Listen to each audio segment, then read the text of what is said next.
You never know where life will take you. It can be hilarious, entertaining, surprising, or even terrifying. Join your hosts, Mike and Courtney, for real-life adventures with Eaton on the Go. Life at the Island podcast. Hello, I'm Courtney. And I'm Mike. Welcome to the island. Welcome here in to our the kitchen. island. That's right. Hey, Glad you're here. We are glad you're here. We want to give a shout out to, we've got quite a few listeners in Dublin, Ireland, if you would believe. They're like in our top 5 most listened cities. I know. That's kind of cool. It just exploded out of, out of nowhere. It really did. We're glad you're listening. It probably has something to do with you, Killarney, always being in the background. Yes. Killarney, our dog. Our buddy Killarney. Named after Killarney, Ireland. That's right, because my favorite place in Ireland was Killarney Park. Yes. So that's very where that cool came place. from. Yeah. So, hey, and San Antonio, and of course, Morton. Hi, Morton. Yeah, Morton actually ranked as our top city this week. It did. Yeah, it's kind of cool to watch that change. Yeah, it is. Because for a while it was Chicago. Right. Yeah. So cool. Pretty cool. I love it. But we're also glad for those listening on Apple, Spotify, Pandora, wherever you're listening. We're just glad that you're listening to us. Yeah. Don't forget to hit the subscribe button if you're watching on YouTube. It's right at the bottom of the screen. Or if you're on listening to the podcast, give us a rating, maybe drop us a message, a comment. We'd love to hear from you. Absolutely. Yeah. You can also watch us on YouTube. And in fact, only on YouTube will you find some new bonus footage. Oh, yeah. Yeah. So, like our guest last week, Tim, we did a special, another cocktail that you just kind of came up with. Yeah. Just on the spur of the moment. Yeah. Which was super cool. So speaking of cocktails, what have you got? This week I have a old fashioned. That is probably my number one favorite drink is an old fashioned. Yeah. This week I make it with different things every week. This one is made with Maker's 46, which is really good. Awesome. I think it works well. Looks good. Tasty. I got some blood oranges and I juiced them. Okay. And I made a cocktail with some vodka and blood oranges and a little club soda. Looks amazing. Yeah, isn't it pretty? Looks very tropical and it's refreshing. So good. Well, that's rude. We didn't do our cheers. And my you already bad. Drank. Well, I had to. It looks so pretty. I've been sitting here. Well, I did take a couple sips. I'm not gonna lie. Yeah, exactly. All right. So our cheers of the week. Yeah. So I would say our cheers of the week is most definitely that we're headed back to Florida this week. Back to Florida. We are headed out Friday for Captiva. Woo, so cheers to that. We'll talk about Captiva here in just a minute because it's super cool. That's right. Take a drink. So our new thing the last couple weeks has been Mike's found a Perp of the week. Yes. Want to share your Perp The Perp of the week actually comes from Florida this time. So I found it appropriate since we're headed to Florida. Yeah. This Perp is from Indian River County, Florida. They arrested a man Monday night after he allegedly, I always love that word, allegedly, even though he did do it. It's on camera. Tried to break into the county jail by ramming his car into the front door and then trying to climb a fence. Oh. He's 24 years old, and he got arrested after he was tangled up in the razor wire. Oh. On the top of the fence. So the funny thing is about this is that he was, well, this part's not funny, but he was high on some synthetic drugs, which cause you to do all kinds of weird stuff. And his explanation, are you ready for this? Yeah. The reason he did this was that he wanted to visit his friends that were in jail. Right, obviously. So he thought, what the heck? He probably has never heard of visiting hours. He set out on his Perp mission to to break into the jail. I mean, we can take you to jail if you'd like to. There's a lot of ways that you could go visit your friends in jail. Right. You don't have to go to such a extreme measure by running over the fence and then getting caught in the razor wire, which I can't even imagine how that would feel. That would be painful. Yeah, that would be I would think. Really bad. But he's facing charges of aggravated assault on a law enforcement officer, battery on a law enforcement officer, 3 counts of felony criminal mischief, and leaving the scene of a crash with property damage and driving under the influence. Mischief. I love that word. So I think it's funny because he got charged with leaving the scene of a crash because he crashed into the fence and then he left it and climbed the fence. Oh my God, to get into jail. To get into jail. So he was actually charged also with leaving the scene of the accident, which how funny is that? Now, the good news is it actually worked. He got in? Well, yeah, he got in because he went arrested. To jail. Yeah. So, I mean, it did work. Yeah. Good job. So, but he wrecked his car and... Fence. Yeah, that was dumb. Handcuffs. Just perping. Just perping. Well, speaking of Florida. Yep. I'm ready to take a break from perping for a little bit. Right, because, we didn't just have one of those. Let's do it again. We got to get our travel time out of the way when it's cold outside. Of course we do. So I grew up, my family grew up going to Captiva Island every year for Thanksgiving. Yeah. My mom and dad would take my brother and I out of school for the week, and we would go to Captiva Island, Florida. I mean, a lot of my favorite childhood memories are from Captiva. I just remember stepping off the plane and that warm, salty air. There's just absolutely nothing like it. Yeah. But especially in the winter. Right. That's true. That's the best. And for some reason, it always seemed a lot colder when I was younger in November than it does now. I think November is one of the best times to go to Florida. Yeah, We've always beautiful. enjoyed going to Florida at that time. Yeah, so we have. So anyway, I met friends. I still have a really good friend that I met down in Florida. I can't remember how old I was when I met her. Our families traveled down there at the same time. And Nishan. Yeah. Nishan. Shout out to Nishan. Ooh. I just realized we didn't even thought? plan this, but Nishan is a liquor distributor in Chicago. She's a great person. She is. And for Beam Suntory. Beam Suntory. So she actually or sells... Sun Beamatory, as I like to call it. Yeah, exactly. You always get that wrong. Oh, boy. She actually sells one of her products as Maker's. Yeah. Maker's Mark. That's right. So it is. what a weird deal. I didn't even plan that. Yeah, that's funny. It all goes together. Ding, ding, ding. Yeah. I like it. You and I are obviously headed to Captiva Island on Friday. And for those of you that don't know, Captiva Island is like a barrier island southwest of Fort Myers in the Gulf of Mexico. Super It's awesome. beautiful. And it's really small island. Yes. In fact, it is 4 miles long by 1/4 of a mile wide. That's it. Yeah. So. Yeah, and you can definitely tell when you get on the island because the roads are very narrow. Yeah, they are. And literally the road that drives through Captiva, there's all these like $1 million houses on either side. Yeah. Which we could never afford, but we just get to look at them. We get to look. So pretty. Yeah, it's kind of nice. But they're on both sides of the road, and that is literally like the width of the island. Right. No, it is. And, there is some gorge. I mean, the sand is beautiful there. Yeah, it is. You feel like you're in a different world. Yeah. There's some of the best shelling is on Captiva Island. Oh, really? I didn't know in the that. world, actually. No kidding. Oh, yeah. Believe me. My dad, he would study the tide charts, and it didn't matter what time of day or night it was. If it was low tide, he was out there shelling. And we have some awesome shells, don't we? Yeah, we do. From my dad. Yeah. And my mom's got a whole bunch of them, and it's super cool. That was his thing for sure. And I enjoy doing it. I just don't study the tide charts. No, quite I don't as either. Well as my dad did, but he'd be out there before. We study the happy hour charts. Where's our next stop? Who has happy hour? You know what I am excited about doing though is renting a bicycle and biking down Captiva into Sanibel. And now my question for you is this: okay, will there be a surprise alligator attack if I ride a bike? We should have looked up. I know that we should have looked that. up how many people get eaten by alligators on their bicycle. We should do that. I'm gonna guess because I would like to know. Very rare. Right, but we are talking about us. And that's true. And you're always afraid something's gonna bite you. Yeah. Well, because it an happens. Alligator will bite you. When I'm out perping, the guys at work have a nickname for me. Uh-huh. And you're going to have to bleep it. No, I'm just going to say it because it's what it is. It's a name. It's what they call me, the shit magnet. Yeah. Why is that? Well, because I always seem to stumble attract upon the poo. People like to go on your calls because they know something's going to happen. Yeah. Something's going to shake down. Yeah, you just never know.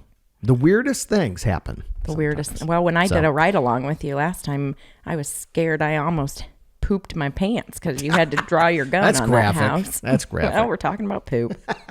It was scary. I hid in the car. Yeah, well, that's probably a good thing. Mm-hmm.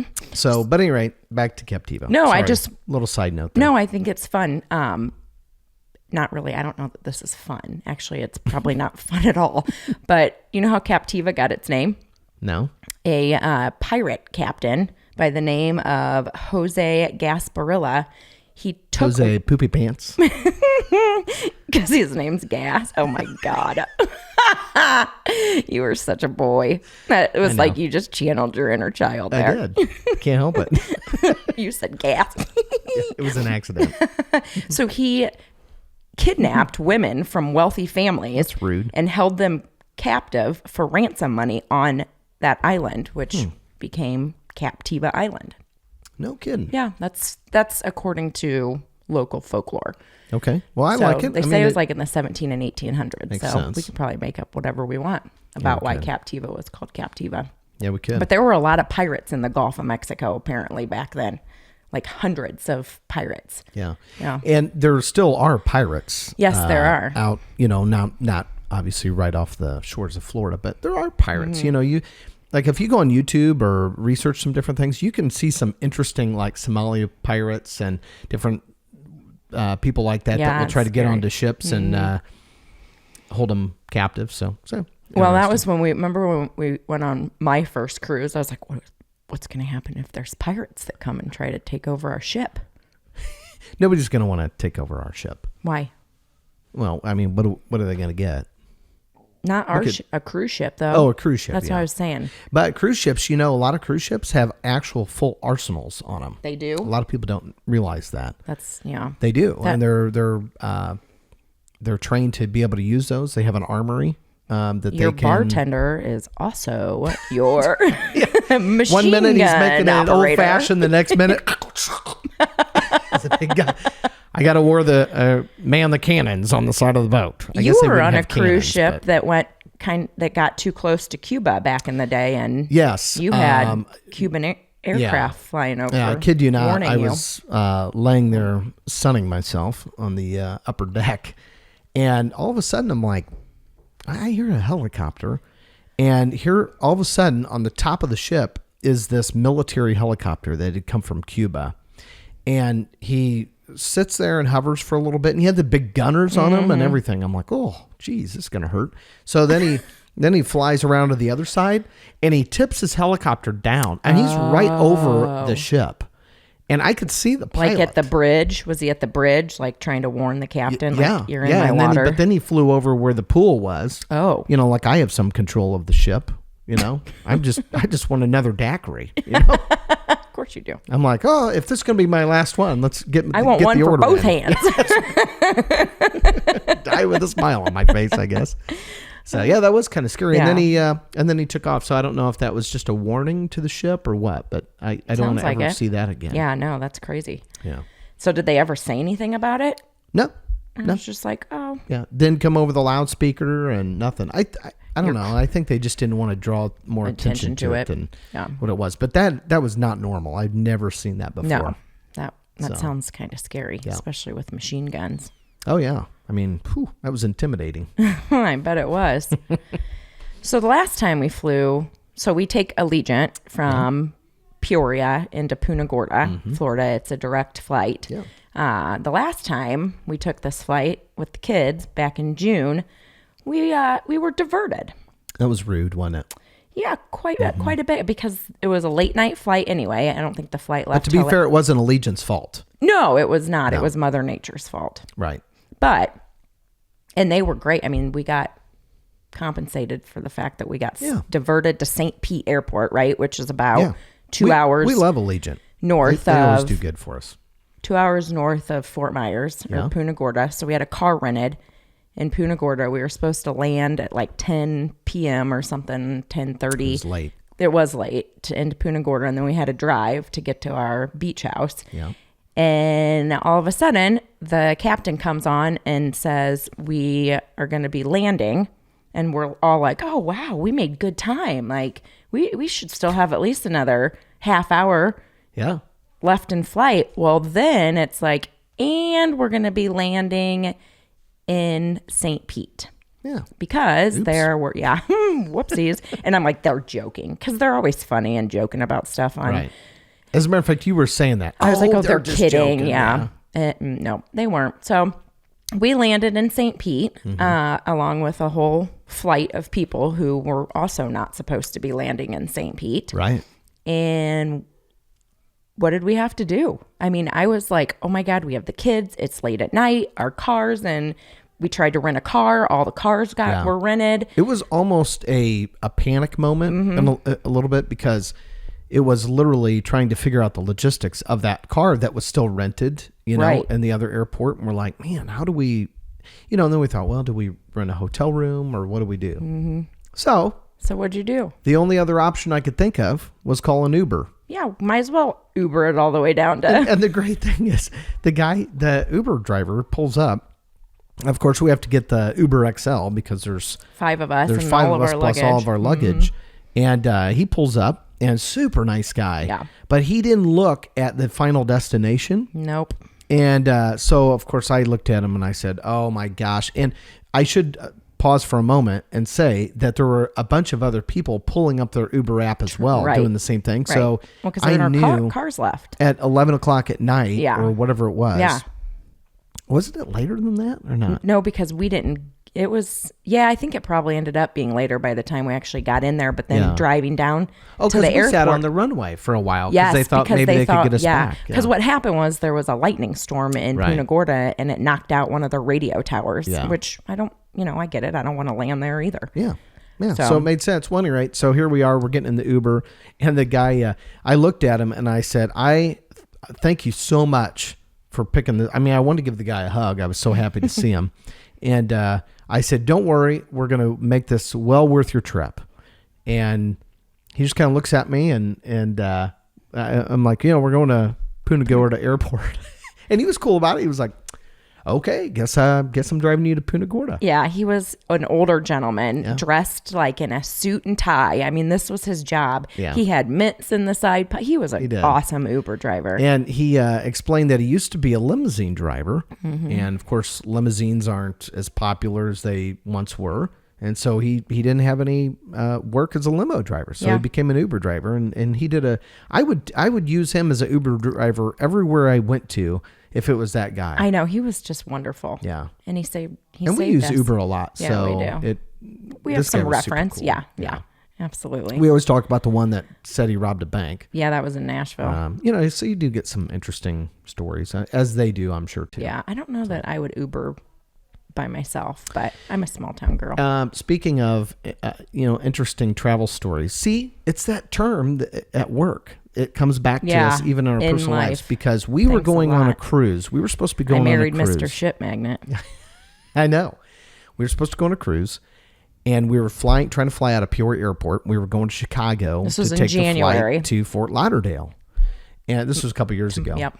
To Miami, I think. So bad weather came. I'll spare you all the details. We get to Peoria, and they late at night say, it's canceled.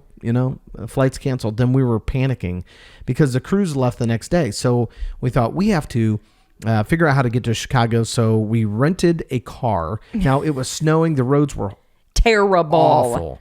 So I went up to the desk and I said, I would like a 4-wheel drive Tahoe, because I thought at least if I had 4-wheel drive, it'll get us there a little bit easier than a 2-wheel drive car. So they give us the Tahoe, and we take off. And as soon as we start to leave, I looked for the 4-wheel drive switch. No, they gave us a 2-wheel drive Tahoe rear wheel. Didn't even have time to go back in. No. At this point, we had to get up there. We were trying to make our flight. We literally slipped and slide all over the interstate. At one point, we were going sideways down the interstate. There's cars going around us into the ditches.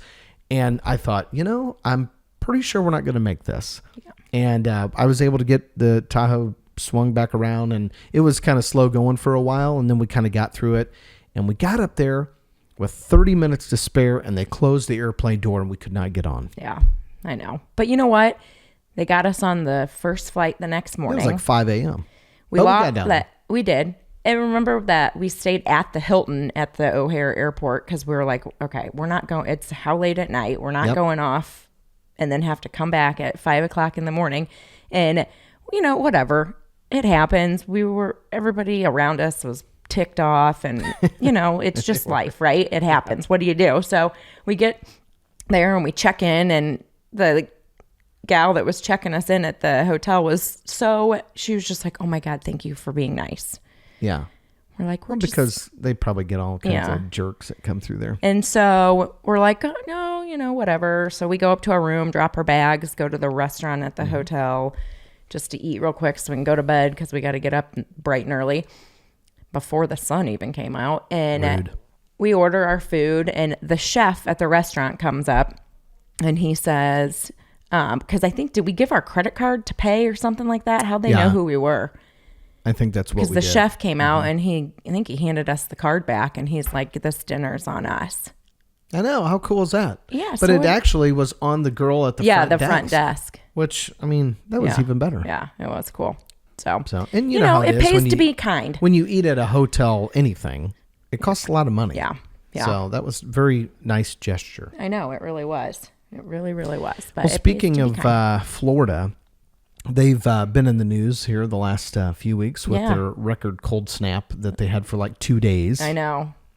They had to bust out their winter coats for once in there. Like a two-day period, it was a 30 cold. degrees. Yeah. But they had, did you see all the falling iguanas? Yeah, the National Weather Service, I think, actually issued a fallen iguana warning. Yeah, and that's for real. Yeah, it is for real. And I did read up on it because I was curious why iguanas, So do they take them to the iguana morgue when that happens? No, because they're not actually dead.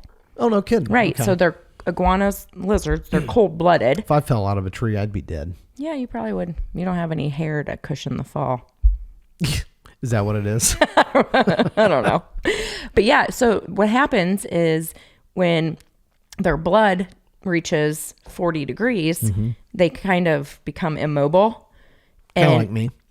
Yeah, right. Yeah. Which is why we go to Florida in the winter. Exactly. Right. So they just kind of stop moving and fall. Out of the tree? And if you think about it, where do you see iguanas? You don't normally see iguanas like hanging out on the grass. You see them on top of a rock or up in a tree or whatever. That's what I would do if I was an iguana. Yeah, right. They sun them. They find the sun and they sun themselves. Well, when it's below 40 degrees, they freeze up and fall. Could you imagine getting bopped in the head with an iguana? See, I thought they all died. No, because I they was seeing didn't. pictures and they're just all laying there. It was kind of graphic. Did you like that?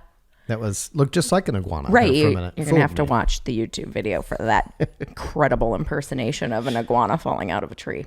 You know, I had no idea, though. That's very interesting. Yeah. So I didn't even see an iguana in Key West when we were down there. I didn't either. Probably because the chickens eat them all. Do chickens eat iguanas? No, I don't think so. Well, in my world. Although some of those chickens were kind of aggressive. I did eat, when we were in Key West, I did eat... everywhere. Chicken? No, well, I did eat chicken at this one place, and you know that was the only place there were not chickens walking around. Did you notice that? I did notice that. Chickens were everywhere. We had lunch outside. Chickens. The day I eat a chicken sandwich, no chickens to be found. Well, you know, that's a cheap way to get your meal. Yeah, at or the maybe I was eating an iguana. I didn't know it. You could have been. Who knows? It wasn't that cold chicken, until we left down there. So. Anyway, I don't know. What else has been in the news? We've been kind of looking at... I got something you'll like that I found. What is it? So Guinness Book of World Records, the world's largest Snickers bar. I know how you like to stop on when you're out perping for a Snickers pick-me-up. I do. I thought you'd like this. In Texas, they made, I think it's Mars. Is that the company that makes... Sounds right. Sure, we'll go with that. Go with it. They made a Snickers bar that weighed over 4,500 pounds. It was 4,728 pounds to be exact. 12 foot long, 24 inches high, and 26 inches wide. Equivalent of 43,000 regular Snickers. I wouldn't be able to fit that in my police car. Yeah. I could pull a trailer behind my police car. You could, and then you could just gnaw on it. Just nibble on it. I mean, you would have a Snickers for 43,000 days. I'm sure it wouldn't go bad. Kind of like that McDonald's hamburger. Did you see that? The problem is, though, if I did that, if I had a big Snickers bar and a trailer like that, I'd have a whole bunch of people following me. Well, it'd be everybody that's high on cannabis since it's legal in the state now. Got the munchies. Following along. I'm being followed. So, but going from that to, did you see that McDonald's burger? That guy had like a 20-year-old McDonald's hamburger patty, and it looked exactly the same as it did 20 years ago. Yeah, that's frightening. Sorry, McDonald's, but ew. Ooh. Yeah. Yeah. That's not good. I wonder how much a 4,700 pound Snickers bar would cost. I don't know. Like $100,000. Yeah, probably a lot. $9,000, as Tim would say. I found out some interesting things in the news here. Okay. Because we are both wine drinkers. Yes, we are. Rodney Strong Winery in Sonoma County, California, had a tank spring a leak, and they had wine. Our dog's whining. She's sad by this. No, she's sad by the story. She is sad by the. Had a tank Although spring the deer a leak. are frolicking in our yard. Did you see that? Yeah.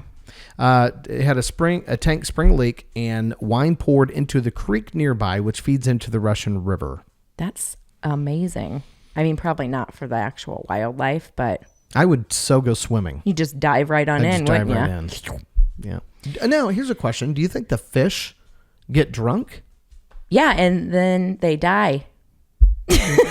Well, I would guess. They would. Or is it kind of like marinating a fish? So you catch your fish and your dinner's already marinated. Right. You just put on the grill and you're like, ooh, this has a like a Pinot Noir flavor. Do you think if we went swimming in a wine river, we would get drunk and marinate? Well, I don't know. And I guess if you drank a lot, I guess. Bear bait? Bear bait. Well, I hope not. I'm sure I that don't this bait to is anything. like not what happened, but yeah, I'm picturing like, in Willy Wonka and the Chocolate Factory, the chocolate river. Yeah. I'm picturing like a red wine river. Sounds fun. It would, but I don't know how big of a tank that was, but very interesting. I know. It is interesting. Well, we're about out of time. We are? Yeah. Well, that was fun. It's been fun talking. It went pretty fast. And hanging out with our new friends.